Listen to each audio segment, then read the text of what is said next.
우리 옆에 계신 분을 반갑게 인사하겠습니다. 참 잘 오셨습니다. 예, 계속해서 마태복음을 보고 있습니다. 예수님은 지난 시간에 9장 마지막에 보면 목자 없는 양과 같은 그런 무리를 보시면서 불쌍히 여기셨다. 근데 그 불쌍히 여겼다는 말은 창자가 끊어질 것 같은 그런 아픔으로 그들을 보셨다라고 하셨고요. 그리고 그들을 정말 추수할 일꾼, 그들에게 복음을 전할 일꾼이 부족하다라고 말씀을 하셨습니다. 이어서 이제 오늘 10장에서는 예수님께서 그 일을 감당할 제자들을 부르시는 장면이 나타나고 있습니다. 그래서 오늘하고 다음 주에는 이 예수님께서 제자들을 부르시는 이 모습을 좀 함께 살펴보도록 하겠습니다.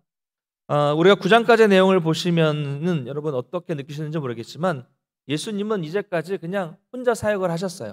혼자 말씀을 전하셨고 혼자 이적을 행하셨고 다 혼자 하셨습니다. 근데 오늘부터는 이제 예수님의 이 본격적인 사역을 위해서 함께할 사람들을 세우시는 장면이 나타나게 됩니다. 본문 1절을 보니까요, 예수님께서 그의 12제자를 부르사라고 말씀하고 있습니다. 예수님께서 그의 12제자를 부르셨다라는 거죠. 여기에 중요한 표현은 뭐냐면 부르셨다는 거예요. 부르셨다. 부르사. 이게 왜 중요합니까? 그러니까 제자라는 것은요, 내가 하고 싶다고 되는 것이 아니라는 거죠. 예수님께서 선택하시고 그래서 예수님께서 그들을 불러주셔서 제자가 되었다는 겁니다. 요한복음 15장 16절을 한번 같이 읽어볼까요? 네, 앞부분만 한번 읽겠습니다. 시작. 너희가 나를 택한 것이 아니오 내가 너희를 택하여 세웠나니. 여기까지. 여기까지요. 분명히 주님이 그렇게 말씀하고 있습니다. 제자는 우리가 선택하는 게 아니라 예수님이 우리를 딱 선택하셨다는 거죠. 자, 이렇게 예수님께서 먼저 제자를 불러주셨습니다. 자, 예수님이 이 땅에서 오신 사역이 뭐가 있을까요? 중요한 사역, 가장 중요한 건 뭡니까? 이 땅에 우리를 위해 오셔서 우리의 죄를 구속하신 사역이 제일 중요합니다. 그런데 또 성경을 통해서 보면 아주 중요한 사역이 또 하나 있습니다. 그게 바로 오늘 본문에 나오는 것처럼 제자를 삼는 사역, 제자를 세우는 사역.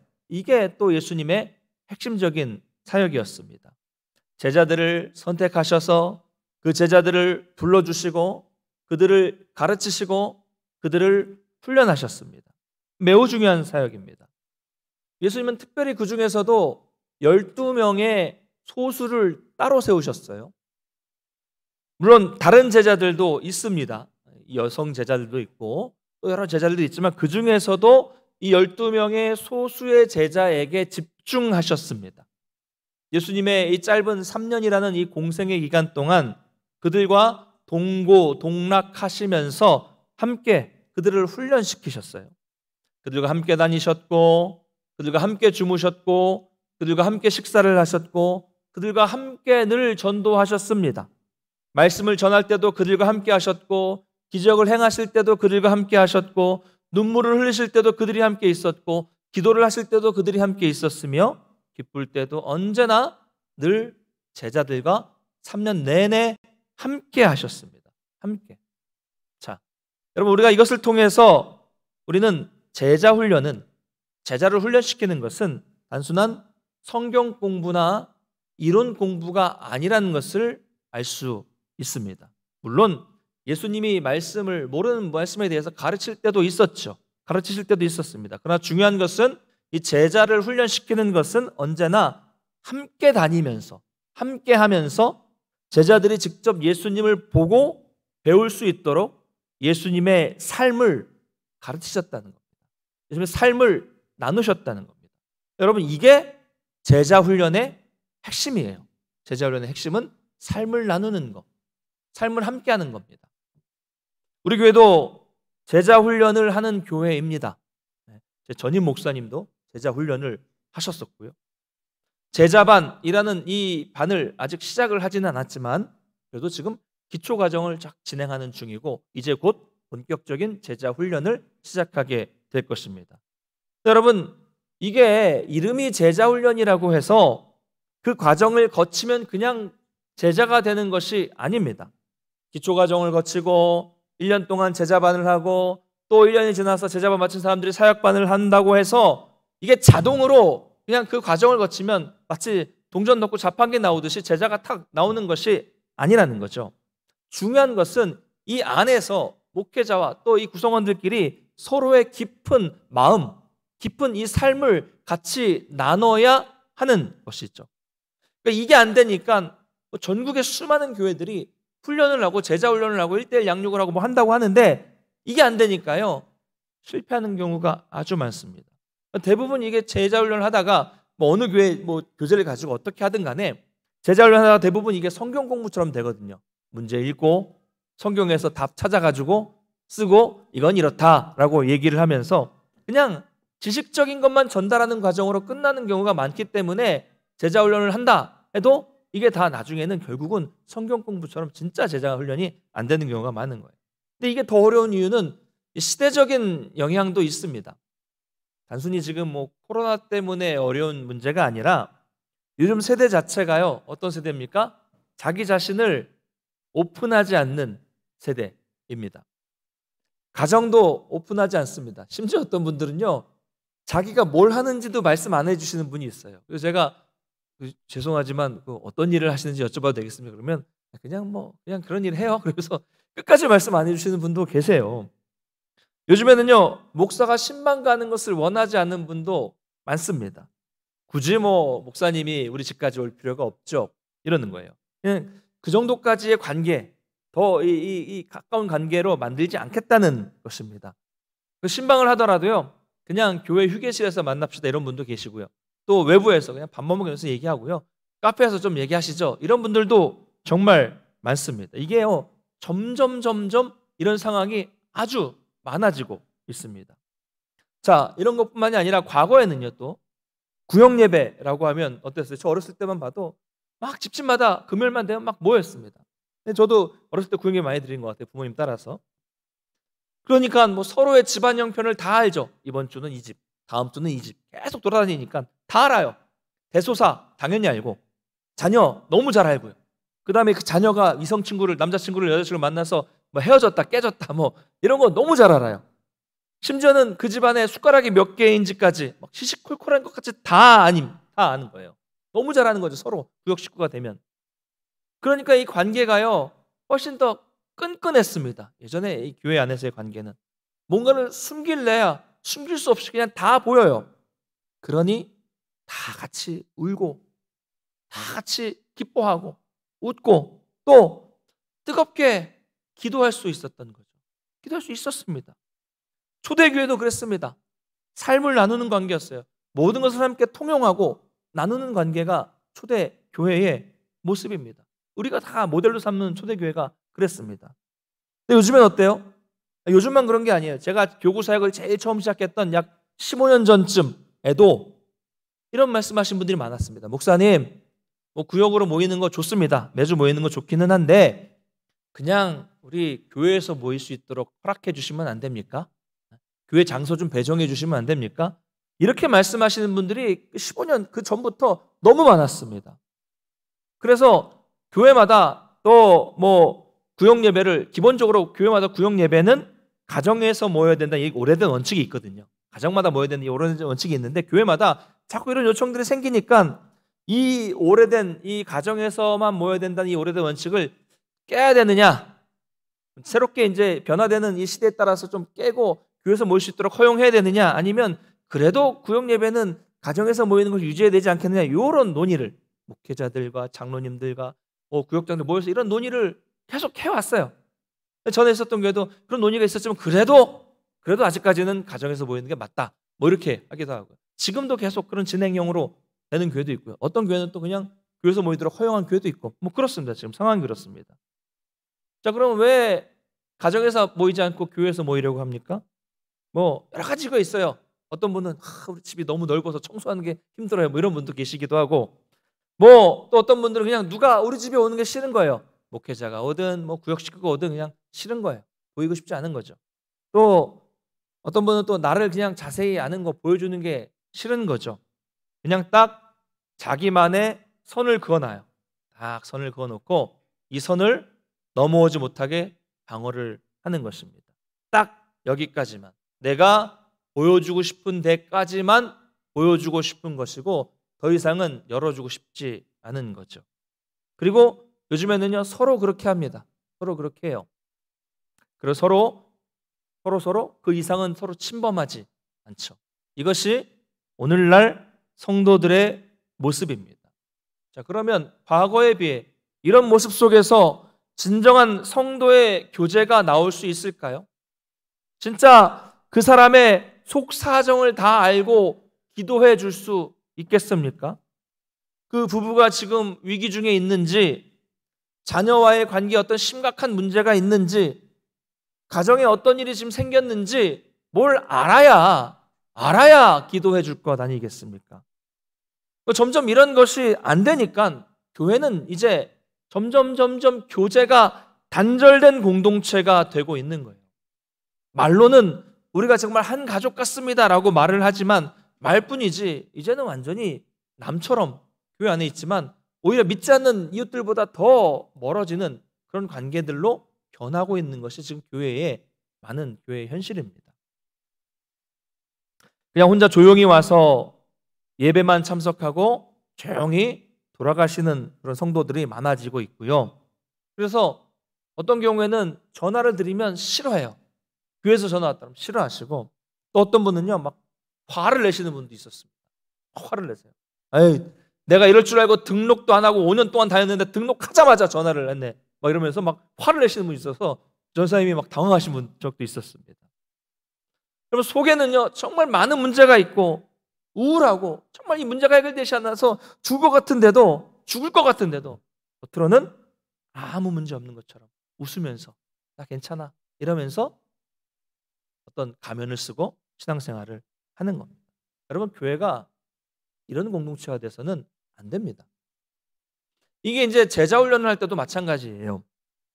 훈련을 쭉 하다 보면요, 막 여러 가지 나누거든요. 말씀을 가지고 막 나누게 되는데, 그러면 그냥 겉도는 이야기, 피상적인 이야기만 하는 분들이 많이 생깁니다. 무조건 뭐 어떤 질문을 해도 집사님은 어떻게 생각하세요? 요즘 어떻게 지내세요? 그러면 그냥 감사로 살죠. 그냥 은혜롭게 살아요. 그냥 괜찮아요. 이렇게 실제로는 그 속에 문제가 많고 속상한 일이 많은데 그냥 습관적으로 그냥 아주 그냥 의례적으로 좋다, 감사하다, 은혜다 이렇게 하고 넘어가는 거예요. 그러면 이런 분들이 이렇게 자꾸 나눔이 안 되면 훈련이 안 됩니다. 이런 훈련은 그냥 시간 낭비죠. 사랑하는 성도 여러분, 제자 훈련은요 삶을 나누는 거예요. 삶을 함께하는 겁니다. 이 제자 훈련만 그런 게 아니라 교회 안에서 구역이든 뭐든 교제는요 다 그렇습니다. 서로에게 좀 나를 드러내야 돼요. 목회자도 드러내야 되고요, 구역장도 드러내야 되고요, 그 훈련자도 드러내야 되고 훈련생도 드러나야 됩니다. 속에 있는 감정과 아픔을 나눌 때, 그럴 때 우리가 말씀을 통해서 변화가 가능한 것입니다. 그럴 때 말씀이 폭발적인 능력이 나타나게 되는 거예요. 여러분, 우리 공동체는요 피상적인 것뿐만이 아니라 또 성경 지식뿐만이 아니라 서로의 삶을 깊이 나눌 수 있는 공동체가 되기를 간절히 소망합니다. 할렐루야. 왜 그렇습니까? 그래야 우리가 많은 것들을 나누고 우리 신앙과 모든 것들을 나누어야 이 험난한 세상 속에서 함께 싸워서 이겨낼 수 있기 때문에 그런 것입니다. 아주 중요한 원리입니다. 여러분, 저는요 또 말씀드리지만 우리 교회 많은 사람들이 오는 것보다 성숙한 제자가 늘어나는 것이 중요합니다. 할렐루야. 지금 여기 계신 분들로 충분합니다. 여러분이, 우리가 먼저 성숙해지면 됩니다. 숫자요? 그 다음 문제예요. 우리가 먼저 성숙해져야 돼요. 바라기는 우리 예수님이 하신 것처럼, 그래서 우리가 제자가 되어서 훈련이 되고 또 제자 삼는 그런 공동체가 되기를 간절히 축복합니다. 자, 이어서 1절 말씀 한번 읽어보겠습니다. 10장 1절 같이 읽겠습니다. 시작. 예수께서 그의 12제자를 부르사 더러운 기순을 쫓아내며 모든 병과 모든 악한 것을 고치는 권능을 주시니라. 자, 1절은 10장 전체의 요약이라고 할 수 있습니다. 자, 앞에서 1절에서 첫 번째로는 예수님이 제자를 부르셨어요. 부르신 다음에 하신 그 두 번째는 뭡니까? 그들이 사명을 감당할 수 있도록 뭘 주셨다고요? 권능을 주셨다. 제자를 부르셔서 그들에게 권능을 주셨다라고 말씀을 하고 있습니다. 그래서 핵심은 권능이죠. 이 권능은 예수님께서 산상설교를 통해서 가르쳐 주신 것들, 그리고 앞에 나오는 8장과 9장에서 많은 병자들을 고치시고 이적을 행하셨던 그런 권능을 말하는 것입니다. 그래서 예수님은 제자들을 먼저 부르시고 그 예수님의 권능을 제자들에게 위임해 주셨습니다. 주셨어요. 그리고 뒤에 나오는 것처럼 예수님은 복음 전파라는 사명을 위해서 그들을 보내십니다. 그런데 그들을 보내실 때 그냥 보내신 것이 아니라 오늘 말씀처럼 그들에게 예수님의 권능을 주셔서, 권능을 주시고 능력을 주셔서 보내셨다라고 말씀하고 있는 거예요. 여러분, 이처럼 하나님은 우리에게, 제자들에게 어떤 일을 맡기실 때 그 일을 할 수 있는 합당한 능력도 권능도 주신다는 거예요. 여러분, 감당할 수 있는 힘을 주신다는 겁니다. 보통 교회에서 목회자들이 우리 성도님들께 사역을 부탁할 때가 있어요. 집사님, 내년에는 좀 교사로 좀 섬겨주세요. 찬양대가 부족하니까 좀 찬양대 좀 섬겨주세요. 교회 꾸미는 좀 한번 같이 좀 해주시면 좋겠네요. 다 들어보셨죠? 대부분 이렇게 말씀하시는 분들이 많습니다. 목사님, 저는 못해요. 저는 그런 능력이 없어요. 라고 하시는 분들이 많아요. 물론 이렇게 말씀하시는 분 중에 정말로 능력이 없어서 그렇게 말씀하시는 분이 있을 수 있고요. 또 그냥 하기 싫어서 그렇게 핑계를 대시는 분들이 계실 수 있습니다. 그러나 여러분, 우리가 다음 시간에 좀 더 자세히 살펴보겠지만 오늘 읽었던 말씀 중에 나오는 부르심을 받았던 제자들의 면면을 한번 보셨으면 좋겠습니다. 여러분, 이 제자들 중에서 정말 능력이 출중해서 정말 재능이 많아서 제자가 된 사람이 있습니까? 없어요. 없습니다. 다 연약한 사람이었고요. 오늘날 우리 여기 계신 여러분들과 비교를 해보자면 훨씬 더 부족한 사람이었고요. 문제가 있는 사람도 있었고요. 성격적으로, 인격적으로 특별히 문제가 있는 사람도 있었습니다. 제자 중에는. 그러나 그들은 평균 이하의 사람들이었지만 예수님께서 선택해서 불러주시고 또 불러주셔서 그들에게 능력을 주셨기 때문에 그들이 사명을 감당할 수 있었다는 겁니다. 그것도 어떤 사명입니까? 그 평범한 사람들, 평균 이하의 사람들이 초대교회의 지도자가 되어서 엄청난 교회사에 중요한 역사를 이룰 수 있었다는 겁니다. 그러면 여러분, 이 사실을 절대로 잊어서는 안 됩니다. 근데 많은 분들이 자꾸 이 사실을 잊어버려요. 그래서 하나 맡기려고 하면 먼저 그냥 지레 두려워하시고 어떻게든 거절부터 하시게 됩니다. 여러분, 기억하십시오. 능력은 나에게 없습니다. 여러분, 맞아요. 능력은 저에게도 없고 여러분에게 없습니다. 그러나 불러주신 주님께는 무한한 능력이 있습니다. 할렐루야. 나에게 능력이 없지만 하나님의 능력이 있다니까요. 그 능력의 주님이 능력 없는 나에게 그 능력을 부어주시기 때문에 우리가 내 힘이 아니라 주님의 능력으로 그 일을, 맡겨주신 일을 감당할 수 있는 것입니다. 여러분, 직분을 감당할 수 있는 거예요. 여러분, 제가 목사 자질이 있어서 목회를 하는 것입니까? 아닙니다. 정말 아니에요. 정말 아니에요. 여러분, 주변을 둘러보십시오. 훨씬 더 똑똑하고 능력이 있는 사람이 이 세상에 천지빛깔이라는 말 아세요? 네. 네. 이 동네 말은 아니죠. 네, 저 남쪽 말이죠. 천지빛깔이에요. 그만큼 많다는 얘기입니다. 늘 말씀드리지만 부족함을 느껴요. 저는 능력이 없다고 느낍니다. 그러나 주님이 불러주신 확신이 있으니까, 확실함이 있으니까, 불러주셨으니까, 나는 능력이 없지만 그래도 매일매일 은혜를 주시니까, 능력도 주시니까 이렇게 그냥 한 주 한 주 목회를 하고 있는 겁니다. 여러분, 제가 이 강단에 서는 거에 아무렇지도 않게 그냥 그러느냐 하고 보시겠지만 매주 그냥 늘 두렵고 떨리는 마음으로 강단에 섭니다. 말씀드렸잖아요, 전에. 토요일 저녁이 되면 막 부담감이 막 몰려와서 먹을 것도 안 들어가요. 안 믿겨지시겠지만 안 들어갑니다. 예. 또 주일 아침만 되면 부담이 너무 커서 눈 딱 뜨면 오늘 주일이구나, 기쁘다, 이게 아니라 어디 도망가고 싶다, 이런 생각이 든다니까요. 그러나 부르신 분이 계시니까 순종하면서 그분의 능력에 힘입어서 감당할 수 있는 겁니다. 그럼 이것을 기억하십시오. 불러주신 주님은 이미 우리에게 능력까지 같이 주셨다는 것을 기억하시면서 주님께서 어떤 일이 되었든 간에 그 사명에 순종함으로써 능히 감당하시는 우리 성도님 되시기를 주님의 이름으로 간절히 축원합니다. 자, 그렇다면 예수님은 불러주셨어요.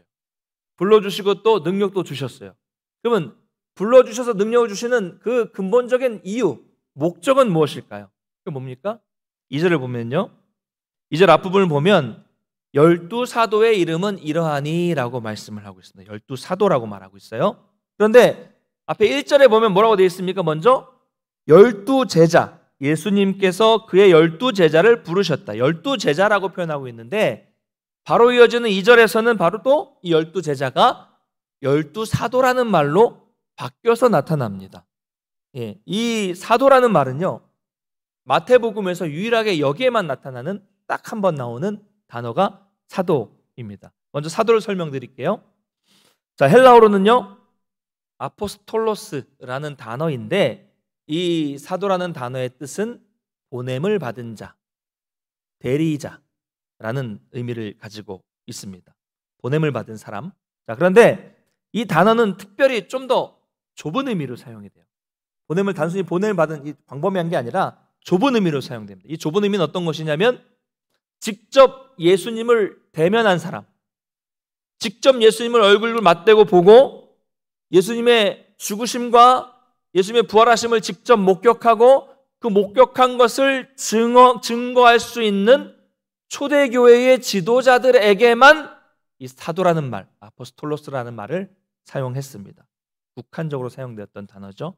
그러니까 이 사도라는 말은 단순하게 보냄을 받은 사람이라는 이런 넓은 의미가 아니라, 이 의미보다는 예수님과 함께 지나고 죽으심과 부활하심을 목격하고 증거하는 제자들에게만 사용되는 특별한 단어라는 것이죠. 사도. 자, 이렇게 보면 오늘날 사도가 있습니까? 없습니까? 더 이상 사도는 없죠. 왜 그렇습니까? 아니, 아직까지 예수님을 직접 대면하고 본 사람이 살아있지 않잖아요. 다 돌아가셨죠. 그 부활을 목격한 사람은 지금은 없습니다. 잘 정리가 되셔야 됩니다.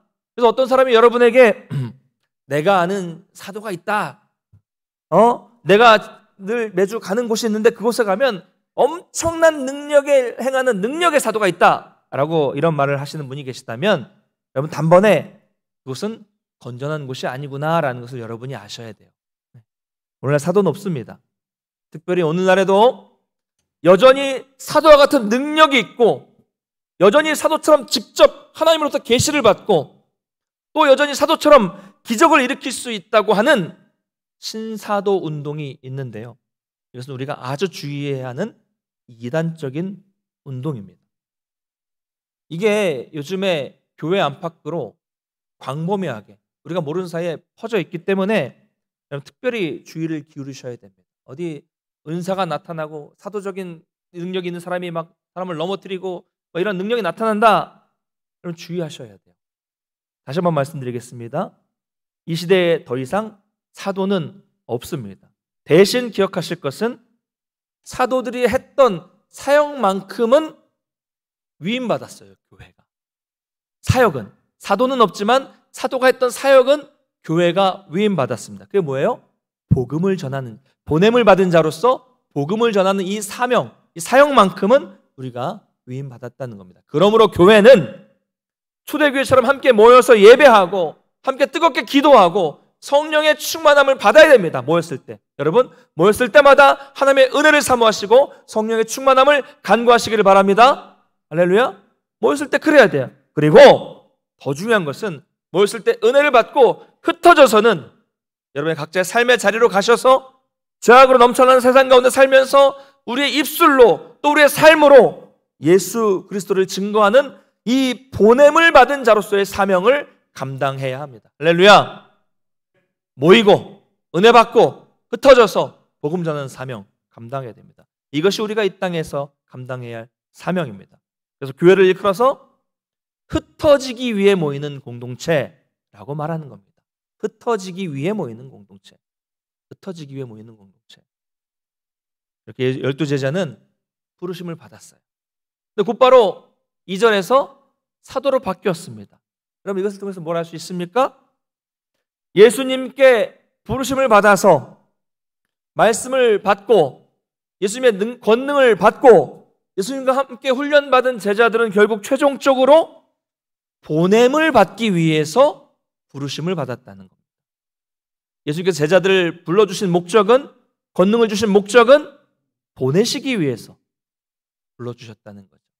그럼 마찬가지입니다. 우리도 제가 또 여러분이 예수님을 통해서 부르심을 받은 목적은, 예수님께서 저와 여러분을 불러주신 목적은 예배당에 나와서 예배를 드리고 말씀을 배우고 훈련을 받고 늘 함께 교회 안에 우리끼리 머물러 있으면서 우리끼리 은혜 받고 우리끼리 즐거워하라고 불러주신 것이 아니란 얘기죠. 여러분 기억을 한번 되새겨 보시기 바랍니다. 아주 오래전에 무협 영화 같은 걸 보면요, 보통 스토리가 비슷합니다. 부모의 원수를 갚기 위해서 아주 어린아이가 산속 깊은 곳에 있는 이 무예의 고수를 찾아갑니다. 그래서 그 고수에게 어렵게 찾아가서 뭐라고 말합니까? 내 부모의 원수를 갚아야 하니 제발 제자로 삼아달라고 간청을 하죠. 그러면 그 고수는 계속 거절을 합니다. 안 된다. 난 제자를 두지 않는다. 이러다가 계속 몇 날 며칠을 간청하는 그 아이의 요청을 못 이기는 척하면서 먼저 그 아이에게 뭘 시키죠? 모르시나요? 저만 하는 얘기가 허드렛 일을 시킵니다. 허드렛 일을 시켜요. 그래서 장작을 패라. 하루에 막 1000개씩 패라 그러고, 그 다음에 뭐 산을 하나 넘어가야 되는 그곳에 가서 막 물동이를 지고 오라고 막 힘든 일을 시키고요. 또 막 맹수를 사냥해서 막 밥을 만들으라고 얘기를 하고, 또 빨래 같은 거 막 시키면서 온갖 잡일을 막 다 시킵니다. 인내력을 테스트하는 것이기도 하지만 아이의 어떤 기초적인 체력을 단련시키기 위한 허드렛 일이죠. 5년, 10년을 계속 그런 일만 시키는 겁니다. 아이가 지칠 때쯤 되면 어느 정도 이제 뭐 체력이 수준이 올라가면 그 다음에 기초적인 이 훈련이 되면 무예를 가르쳐 주기 시작을 하죠. 그래서 처음에 이제 무예를 가르쳐 준 다음에 이제 스승과 겨루기를 하면 늘 집니다. 다치고 멍들고 피멍들고 피가 나고 매일 그렇게 당하죠. 그렇게 오랫동안 훈련을 받다 보면 어느 순간엔가 제자가 스승과 비슷해지거나 스승을 넘어서는 날이 오게 됩니다. 제자의 무예 솜씨가 일치월장해서 스승을 이길 경지가 되면 스승은 마지막으로 한마디 합니다. 뭐라고 하죠? 네. 너무 잘하시면서 모르신 척 하세요. 이제 하산하거라. 여러분, 이처럼요, 제자는 늘 배우고 늘 훈련하는 자리에만 있으면 안 됩니다. 여러분 생각해 보십시오. 예수님의 제자들도 늘 어려운 일이 생길 때마다 예수님이 탁 나타나셔서 기적을 베풀어 주시고 늘 예수님 입술에 나오는 주옥 같은 말씀만 듣고 산다면 얼마나 행복하겠어요. 그렇죠? 늘 그렇게 살면 얼마나 좋겠습니까? 그러나 3년이 지나면 예수님은 가십니다. 자기들도 떠나야 돼요. 늘 그 자리에 머물러 있을 수 없는 겁니다. 마찬가지로 제가 늘 신학대학원 다니면서 늘 성경 공부하고 공부만 하고 또 여기저기 막 유명한 목사님들 설교만 계속 듣고 이 교회 저 교회 막 그 건강한 교회 탐방하면서 다니면 얼마나 좋겠습니까? 계속 그러고 있으면. 그러나 여러분 제자는 그렇게 머물러 있으라고 불러주신 게 아닙니다. 훈련만 계속 오랫동안 받으라고 불러주신 것이 아니죠. 때가 되면 하산해야 됩니다. 하산해서 세상으로 나가는 겁니다. 나가서 그동안 갈고 닦은 그런 실력을 다 동원해서 그 실력을 써먹어야죠. 복음을 전해야 되는 겁니다. 그러려면 먼저 일단 제대로 된 훈련을 받아야 되는 거예요. 우리가 해야 할 일이 많다고 해서 무조건 먼저 그냥 급하게 나가서는 안 됩니다. 때가 돼야 돼요. 때가 돼야 됩니다. 왜냐하면 지금 이 자리에 있는 우리 중에서도 여러분 중에서도 어떤 분들은 지금 당장 뭐 하산해도 될 정도로 성숙한 분들이 계시기도 하지만 또 어떤 분들은 아직 하산하면 안 되는 아직 성숙하지 못한 분들도 계시기 때문이에요. 그렇기 때문에 우리가 이 안에서 뭘 해야 돼요? 실력을 쌓는 거예요. 기초 체력을 키우는 거죠. 뭐 무협으로 말하자면 내공을 쌓고 건강과 체력과 무예를 갖추고 그 다음에 나가야 됩니다. 그게 뭐예요? 다른 말로 뭡니까? 성경을 배우고 말씀을 배우고 성령의 충만함을 받고 영적으로 성숙해지는 것, 이게 먼저 우리 가운데 있어야 되는 거죠. 이처럼 제자는 결국 궁극적으로 보냄을 받기 위해서 부르심을 받은 사람이다라는 것입니다. 내가 그냥 여기 있는 것이 좋사오니 이러면서 계속 우리가 머물러 있어서는, 이 현재에 머물러 있어서는 절대로 안 됩니다. 잘 훈련되어서 여러분이 있어야 될 곳으로 가야 합니다. 이것이 우리의 사명이라는 것을 여러분 믿으시기 바랍니다. 사랑하는 성도 여러분, 오늘 말씀을 맺겠습니다. 제자는 예수님의 부르심을 받았습니다. 그리고 그 제자들은 또 주님으로부터 권능을 받고 결국 복음을 전하는 사도가 되었습니다. 여러분, 이 사도들은요, 기독교 역사에 있어서 아주 중요한 역할을 감당했습니다. 근데 여러분, 사실 이 사람들은 어떤 사람들이었습니까? 앞에서도 말씀드렸고 다음 주도 한번 깊이 좀 살펴보겠지만 정말로요, 별 볼 일 없는 사람들이었습니다. 세상적인 기준으로 볼 때는요, 요즘 시식으로 말씀을 드리자면 회사에 12제자가 이력서를 다 넣어도 어떤 사람들이에요? 면접조차 볼 수 없는 사람들이에요. 서류 탈락, 그냥 안 돼요. 능력이 없습니다. 그런데 그런 평균 이하의 사람들이 놀라운 기독교의 초석을 세우고 역사를 일으켰습니다. 이게 우리에게는 정말 소망이 되는 말씀이에요. 왜 그렇습니까? 세상에 볼 때에는 별 볼 일 없는 사람이라고 할지라도 하나님이 사용해 주시면, 하나님이 능력을 주시면 능히 맡겨진 사명을 감당할 수 있기 때문입니다. 할렐루야. 여러분, 이것을 잊지 마시기 바랍니다. 내가 좀 부족해도 됩니다. 괜찮습니다. 연약해도 괜찮습니다. 하나님이 능력 있으시고 그분이 능력 주시고 하나님이 훈련하시고 하나님이 힘 주실 것입니다. 문제는 우리가 여기 나오는 제자들처럼 예수님을 온전히 따르는가, 이게 문제. 능력은 하나님께 있습니다. 문제는 우리가 온전히 순종하는가, 이게 문제라는 겁니다. 그 말씀 기억하시면서 늘 주님 말씀 앞에 순종하셔서 부르심 받은 그 목적대로, 우리를 불러주신 그분이 원하시는 대로 우리가 세상에 나가 복음 전하는 그런 성숙한 삶을 살아가는 저 여러분 되시기를 주님의 이름으로 간절히 축원합니다. 다 같이 일어나셔서 함께 찬양하고 기도하겠습니다.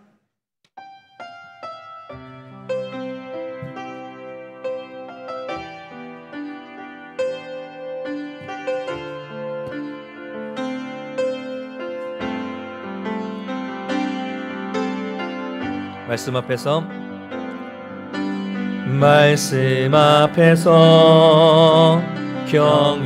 경외함으로 주께 홀로 섭니다. 생명의 말씀 듣고 순종해 주를 예배. 말씀 앞에서 경외함으로, 말씀 앞에서 경외함으로 주께 홀로 섭니다. 생명의 말씀 읽고 순종해 주를 예배합니다. 기록된 말씀 힘이 있어서 진리로 우리 거룩해 하며, 거룩한 말씀 세세 영원히 복음이 되어 말씀하시네. 하나님 말씀에 두려워 떠는 자, 그 말씀에 생명을 거는 자, 한 사람 찾으시는 주님의 약속을 믿어. 하나님 말씀에 운명을 거는 자, 순종하며 주 따라가는 자, 영원한 하나님 나라 이뤄갈 주의 교회여 일어나 하나님 말씀에 두려워 떠는 자 그 말씀에 생명을 거는 자 한 사람 찾으시는 주님의 약속을 믿어 하나님 말씀에 운명을 거는 자 순종하며 주 따라가는 자 영원한 하나님 나라 이뤄갈 주의 교회여 일어나라.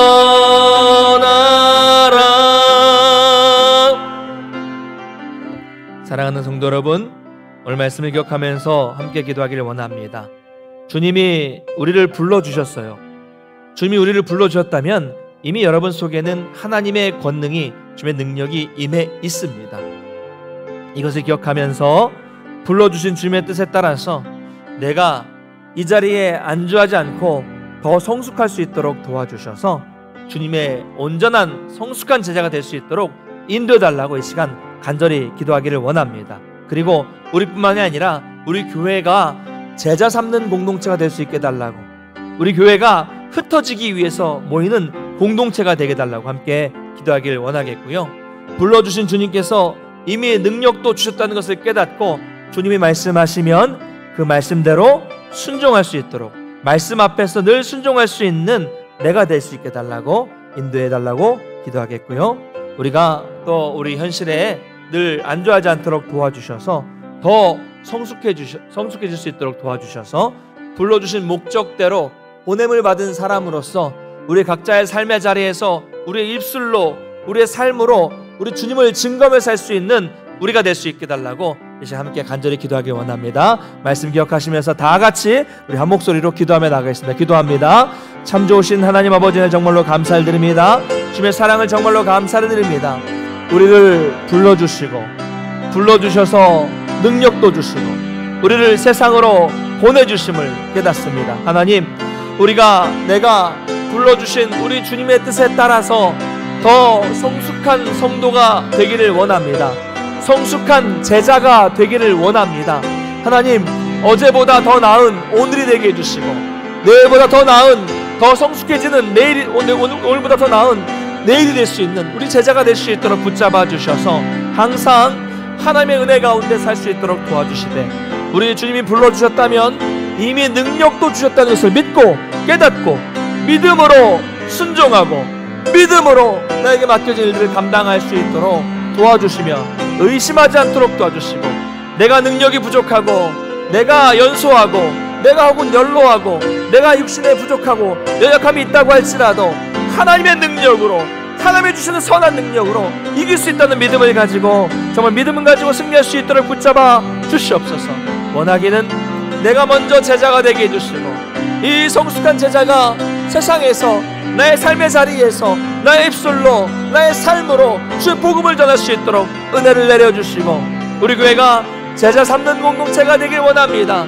하나님, 그냥 훈련이라는 프로그램을 끝나지 않도록 도와주시고 예수 그리스도의 온전한 제자를 세워나갈 수 있도록 붙잡아 주시고, 우리 교회는 흩어지기 위해 모이는 공동체, 복음 전하기 위해서 보내심 받은 사람으로서 모이는 공동체가 될 수 있도록 붙잡아 주셔서 이 안에서 예배하고 기도하고 찬양하고 교제하고 하나님의 은혜를 충만하게 받아서 세상으로 흩어져서 능력 있는 복음을 전할 수 있는 우리 교회, 우리 성도들 될 수 있도록 붙잡아 주시고, 하나님,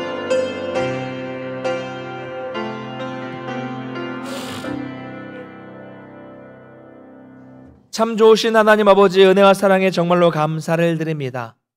주님께서 우리를 특별히 선택하여 불러주셔서 이 자리에 있게 하심에 정말로 감사를 드립니다.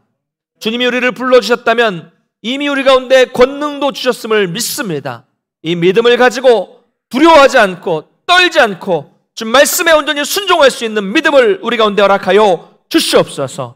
주님이 불러주셨사오니 우리가 이 현실에 만족하거나 안주하거나 안일하게 나태한 삶을 살지 않도록 붙잡아 주시고 우리가 정말 더욱더 성숙해질 수 있도록 도와주셔서 어제보다 더 나은 오늘, 오늘보다 더 나아지는 내일이 될 수 있도록 도와주셔서 불러주신 목적대로 우리가 우리의 삶의 자리에서 정말 입술로 우리의 삶으로 복음을 전하는 사명을 감당할 수 있도록 주님 은혜를 내리어 주시옵소서.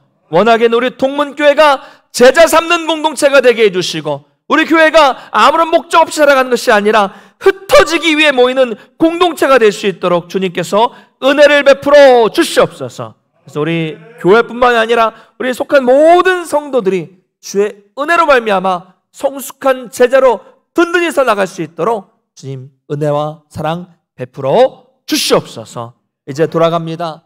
돌아가는 발걸음도 지켜주시고 힘들고 어려운 시대 가운데 특별한 하나님의 인도하심이 날마다 우리 성도들의 발걸음 가운데 함께하여 주시옵소서.